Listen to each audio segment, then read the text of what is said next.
ಲಕ್ಕುಂಡಿಯಲ್ಲಿ ಬಗೆದಷ್ಟು ಬಯಲಾಗ್ತಾ ಇದೆ ವಿಸ್ಮಯ. ಬಾವಿಯಲ್ಲಿ ಅಪರೂಪದ ಪುರಾತನ ಶಿಲೆಗಳು ಪತ್ತೆಯಾಗಿದೆ. ಸಾಕಷ್ಟು ಪ್ರಾಚ್ಯಾವಶೇಷಗಳಿಂದ ಬಾವಿ ನಿರ್ಮಾಣ ಆಗಿದೆ. ನಿನ್ನೆ ಮೊನ್ನೆ ಲಕ್ಕುಂಡಿಯಲ್ಲಿ ಅವಶೇಷಗಳನ್ನ ತೆಗಿಬೇಕಾದ್ರೆ ಅಥವಾ ಅಗಿಬೇಕಾದ್ರೆ ಅಲ್ಲಿ 3 ಹೆಡೆಯ ನಾಗರ ಹಾವು ಸಿಕ್ಕಿತ್ತು. ಅಂದ್ರೆ ಆ ಒಂದು ಕಲ್ಲು ಸಿಕ್ಕಿತ್ತು. ಸೊ ಈಗ ಲಕ್ಕುಂಡಿಯಲ್ಲಿ ಬಗೆದಷ್ಟು ಮತ್ತಷ್ಟು ವಿಸ್ಮಯ ಬಯಲಾಗ್ತಾ ಇದೆ. ಬಾವಿಯಲ್ಲಿ ಈಗ ಅಪರೂಪದ ಪುರಾತನ ಶಿಲೆಗಳು ಪತ್ತೆಯಾಗಿದೆ. ಸುರೇಶ್ ಅನ್ನೋರ ಜಮೀನಿನಲ್ಲಿರುವ ಬಾವಿ ಇದಾಕಿತು.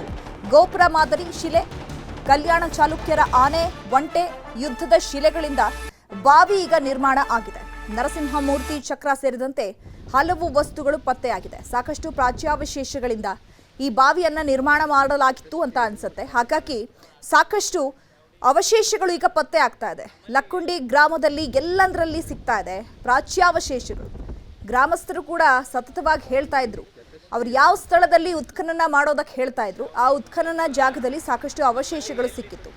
ಹಿಂದಿನ ಕಾಲದಲ್ಲಿ ರಾಜಮನೆತನಗಳು ಈ ಒಂದು ಸ್ಥಳದಲ್ಲಿ ವಾಸವಿತ್ತು, ಆ ಅವಶೇಷಗಳೇ ಇರಬಹುದಾ ಅನ್ನುವಂತಹ ನಿಟ್ಟಿನಲ್ಲಿ ಈಗ ಪುರಾತತ್ವ ಇಲಾಖೆ ಕೂಡ ಇದ್ರ ಬಗ್ಗೆ ಮಾಹಿತಿಯನ್ನ ಕಲೆ ಹಾಕ್ತಾ ಇದೆ. ಜೊತೆಗೆ ಲಕ್ಕುಂಡಿಯಲ್ಲೇ ಒಂದಷ್ಟು ಜಾಗಗಳಲ್ಲಿ ಉತ್ಖನನ ಕಾರ್ಯ ಕೂಡ ನಡೀತಾ ಇದೆ. ಅದೇ ನಮ್ಮ ಬಾವಿ ಒಳಗಿರೋ ಎಲ್ಲ ಗುಡಿ ಕಲ್ರಿ ನಮ್ಮ ಅಜ್ಜ ಅಮ್ಮ ಇದ್ದಾಗ ಅವ್ರು ತಂದು ಕಟ್ಟಿದ್ವು ರೀ ಅವು ಎಲ್ಲ. ನಮ್ಗೇನು ಅಷ್ಟು ನೋಡ ಎಲ್ಲ ಚೆನ್ನಾಗದವ್ರಿ. ಒಟ್ಟು ಗುಡಿ ಇವು ಎಲ್ಲ ಅದಾವು. ಈಶ್ವರ ಮತ್ತು ಗೋಪುರ ಮತ್ತು ನರಸಿಂಹಮೂರ್ತಿ ಇದು ಈಶ್ವರ ಎಲ್ಲ ಅದಾವು. ಅವು ನಮ್ಮ ಅಜ್ಜ ಅಮ್ಮಾರು ಅವಾಗಿನ ಕಾಲ್ದಾಗ ತಂದು ಕಟ್ಟಿದ್ವು ರೀ. ನಮ್ಗೆ ಅಷ್ಟು ಗೊತ್ತಿಲ್ಲ ರೀ ಅವಾಗ. ಕೊಡ್ತೀವಿ ರೀ, ಆದ್ರೆ ನಮ್ಮ ಬಾವಿದು ಸ್ವಲ್ಪ ಕಟ್ಟಡ ಮಾಡಿ ಅದು ಹೆಂಗಿತ್ತ ಹಂಗೆ ಮಾಡಿಕೊಟ್ರೆ ನಾವು ಕೊಡಕ್ಕೆ ನಾವು ಏನು ನಮ್ದು ಇದು ಇಲ್ರಿ, ತಕರಾರು ಇಲ್ರಿ. ಈ ಬಗ್ಗೆ ಮತ್ತಷ್ಟು ಮಾಹಿತಿಯನ್ನು ಕೊಡ್ತಾರೆ ನಮ್ಮ ಪ್ರತಿನಿಧಿ ಸಂತೋಷ್. ನೇರ ಸಂಪರ್ಕದಲ್ಲಿ ಜಾಯ್ನ್ ಆಗಿದ್ದಾರೆ. ಸಂತೋಷ್, ಲಕ್ಕುಂಡಿಯಲ್ಲಿ ಬಗೆದಷ್ಟು ವಿಸ್ಮಯಗಳು ಬಯಲಾಗ್ತಾ ಇದೆ. ಗ್ರಾಮಸ್ಥರು ಹೇಳ್ತಾ ಇದ್ರು, ಈ ಹಿಂದೆ ಈ ಸ್ಥಳದಲ್ಲಿ ರಾಜಮನೆತನಗಳು ವಾಸವಿತ್ತು, ಸೊ ಹಾಗಾಗಿ ಆ ಸ್ಥಳಗಳನ್ನ ನೀವು ಉತ್ಖನನ ಮಾಡಿದ್ರೆ ನಿಮ್ಗೆ ಒಂದಷ್ಟು ಅವಶೇಷಗಳು ಸಿಗುತ್ತೆ ಅಂತ ಹೇಳಿ ಆ ಮಾತುಗಳೆಲ್ಲವೂ ಕೂಡ ಈಗ ನಿಜ ಆಗ್ತಾ ಇದೆ ಅಂತ ಅನ್ಸುತ್ತೆ. ಸದ್ಯಕ್ಕೆ ಈ ಬಾವಿಯಲ್ಲಿ ಏನೆಲ್ಲ ಅವಶೇಷಗಳು ಪತ್ತೆಯಾಗಿದೆ, ಜೊತೆಗೆ ಆ ಬಾವಿಯಲ್ಲಿ ಏನಾದ್ರೂ ನೀರು ಇದೆಯಾ, ಸದ್ಯದ ಅಪ್ಡೇಟ್ಸ್ ಏನಿದೆ?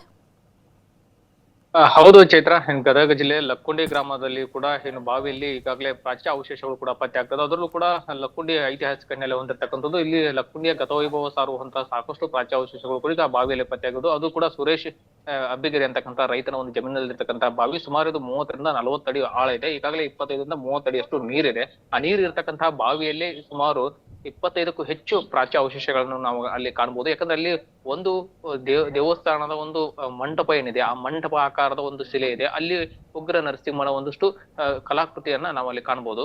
ಜೊತೆಗೆ ಇನ್ನೊಂದು ಕಡೆ ನೋಡುವುದಾದ್ರೆ ಅಲ್ಲಿ ಏನು ಯುದ್ಧ ನಡೆದಂತ ಸಂದರ್ಭದಲ್ಲಿ, ಏನು ದಾಳಿ ಆದಂತ ಸಂದರ್ಭದಲ್ಲಿ ಏನು ನಾವು ಏನು ಇದು ಶಿಲೆಗಳಲ್ಲಿ ಏನು ಕಾಣ್ತೀವಿ, ಅಲ್ಲಿಯೂ ಸಹ ಒಂದು ಆನೆ ಒಂಟೆಗಳ ಮೂಲಕ ಯುದ್ಧವನ್ನ ಮಾಡಿ ಅಲ್ಲಿ ಚಿತ್ರದಲ್ಲಿ ಕೂಡ ಉಲ್ಲೇಖವನ್ನು ಮಾಡಿದೆ. ಅಂತಹ ಸಾಕಷ್ಟು ಐತಿಹಾಸಿಕ ಹಿನ್ನೆಲೆಯನ್ನು ಹೊಂದಿರತಕ್ಕಂತ ಶಿಲೆಗಳು ಕೂಡ ಆ ಒಂದು ಬಾವಿಯಲ್ಲಿ ಸಿಗ್ತಾ ಇದಾವೆ. ಅಷ್ಟೇ ಅಲ್ಲದೆ ಕೂಡ ಏನು ನರಸಿಂಹ ಆಗಿರ್ಬೋದು, ಶಿವನ ಒಂದು ಮೂರ್ತಿ ಆಗಿರ್ಬೋದು, ಇಂತಹ ಸಾಕಷ್ಟು ಶಿಲೆಗಳು ಕೂಡ ಆ ಒಂದು ಸುರೇಶ್ ಅಬ್ಬಿಗೆರೆ ಅವರ ಬಾವಿಯಲ್ಲಿ ಕೂಡ ಪತ್ತೆಯಾಗಿದ್ದಾವೆ. ಅವರು ಸಹ ಪುರಾತತ್ವ ಇಲಾಖೆಗೆ ಒಪ್ಪಿಸಲು ಕೂಡ ನಿರ್ಧಾರವನ್ನು ಮಾಡ್ಕೊಂಡಿದ್ದಾರೆ. ಯಾಕಂದ್ರೆ ಸಾಕಷ್ಟು ಇತಿಹಾಸವನ್ನು ಹೊಂದಿರತಕ್ಕಂತ ಏನು ಲಕ್ಕುಂಡಿ ಗ್ರಾಮದ ಪ್ರಾಚ್ಯಾವಶೇಷಗಳು, ಕೆಲವೊಂದಿಷ್ಟು ದೇವಸ್ಥಾನಗಳ ಅವಶೇಷಗಳು ಈ ಬಾವಿಯಲ್ಲಿ ಇರೋದ್ರಿಂದಾಗಿ ಅವುಗಳನ್ನ ರಕ್ಷಣೆ ಮಾಡಬೇಕು, ಸಂರಕ್ಷಣೆ ಮಾಡಿ ಅವುಗಳನ್ನ ಇನ್ನು ಮ್ಯೂಸಿಯಂ ನಲ್ಲಿ ಇಡುವಂತ ಕೆಲಸಕ್ಕೆ ಮುಂದಾಗಬೇಕು ಅನ್ನೋದು ಆ ಒಂದು ಕುಟುಂಬದ ಮಾತಾಗಿದೆ. ಆದ್ರೆ ಈಗ ಪುರಾತತ್ವ ಇಲಾಖೆ ಅಧಿಕಾರಿಗಳು ಅವೇನು ಬಾವಿಯಲ್ಲಿ ಇರ್ತಕ್ಕಂಥ ಅವಶೇಷಗಳನ್ನ ತೆಗೆದ್ರೆ ಆ ಬಾವಿ ಕೂಡ ಹಾಳಾಗುತ್ತೆ. ಹೀಗಾಗಿ ಆ ಬಾವಿನ ಅಭಿವೃದ್ಧಿಯನ್ನ ಮಾಡಿಕೊಟ್ರೆ ಮಾತ್ರ ನಾವು ಅವುಗಳನ್ನ ಕೊಡ್ತೀವಿ ಅನ್ನೋಂತ ಮಾತನ್ನು ಕೂಡ ಹೇಳ್ತಾ ಇದ್ರೆ. ಒಟ್ಟಾರೆ ಇವತ್ತು ಲಕ್ಕುಂಡಿಯ 13ನೇ ದಿನದ ಉತ್ಖನನ ಸಂದರ್ಭದಲ್ಲಿ ಕೂಡ ಒಂದು ಈ ಬಿ ಬ್ಲಾಕ್ ನಲ್ಲಿ ಸಹ ಇವತ್ತು ಒಂದು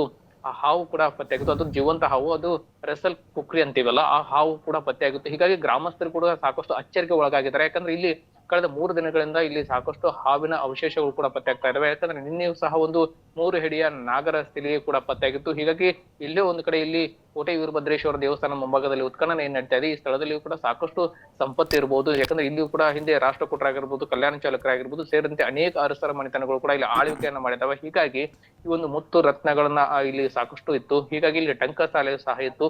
ಹೀಗಾಗಿ ಈ ಒಂದು ಸುತ್ತಮುತ್ತಲ ಇರತಕ್ಕಂಥ ಪ್ರದೇಶದಲ್ಲಿ ಟಂಕಸಾಲೆ ಇತ್ತು. ಹೀಗಾಗಿ ಇಲ್ಲಿ ಸಾಕಷ್ಟು ಸಿರಿ ಸಂಪತ್ತು ಕೂಡ ಇರ್ಬೋದು, ಚಿನ್ನಾಭರಣ ಆಗಿರ್ಬೋದು, ಚಿನ್ನವನ್ನ ಏನು ಟಂಕ ಮಾಡ್ಲಾಗ್ತಿತ್ತು, ನಾಣ್ಯಗಳನ್ನ ರೆಡಿ ಮಾಡ್ಲಾಗ್ತಿತ್ತು. ಹೀಗಾಗಿ ಇಲ್ಲಿ ಅಪಾರ ಪ್ರಮಾಣದ ಸಂಪತ್ತು ಇರೋದ್ರಿಂದಾಗಿ ಇಲ್ಲಿ ಉತ್ಖನನ ಮಾಡುವಂತ ಸಂದರ್ಭದಲ್ಲಿ ಸಿಗುವ ನಿರೀಕ್ಷೆಗಳು ಇದಾವೆ ಅನ್ನೋಂಥದ್ದು ಗ್ರಾಮಸ್ಥರು ಕೂಡ ಹೇಳ್ತಾ ಇದ್ದಾರೆ. ಇನ್ನೊಂದು ಕಡೆ ಇಲ್ಲಿ ಈ ಹಿಂದೆಯೂ ಕೂಡ ಒಂದು ಏನು ನಿಧಿ ಅಂತ ತೆಗೆದಂತ ಸಂದರ್ಭದಲ್ಲಿ ಕೂಡ ಓರ್ವ ಮನೆಯಲ್ಲಿ ಏನು ನಿಧಿ ಸಿಕ್ಕಂತ ಕುಟುಂಬ ಕೂಡ ಆ ಕುಟುಂಬ ಸದಸ್ಯರು ಕೂಡ ಸಾವನ್ನಪ್ಪಿದ್ರು ಅನ್ನೋದಂದ್ರೆ ನಿಧಿ ಯಾರಿಗೆ ಅದು ಒಲಿಯುತ್ತೆ ಅವ್ರಿಗೆ ಮಾತ್ರ ಒಲಿಯುತ್ತೆ, ಇಲ್ಲ ಅಂದ್ರೆ ಇಲ್ಲಿ ಯಾವುದೇ ರೀತಿ ನಿಧಿ ಸಿಗಲ್ಲ ಇಂತ ಸಾಕಷ್ಟು ಮಾತನ್ನು ಕೂಡ ಕೆಲವೊಂದಿಷ್ಟು ಗ್ರಾಮಸ್ಥರು ಹೇಳ್ತಾರೆ. ಒಟ್ಟಾರೆ ಲಕ್ಕುಂಡಿಯಲ್ಲಿ ನಡೀತಕ್ಕಂಥ ಉತ್ಖನನ ಕಾರ್ಯ ಈಗಾಗಲೇ 13 ದಿನಕ್ಕೆ ಕಾಲಿಟ್ಟಿದೆ.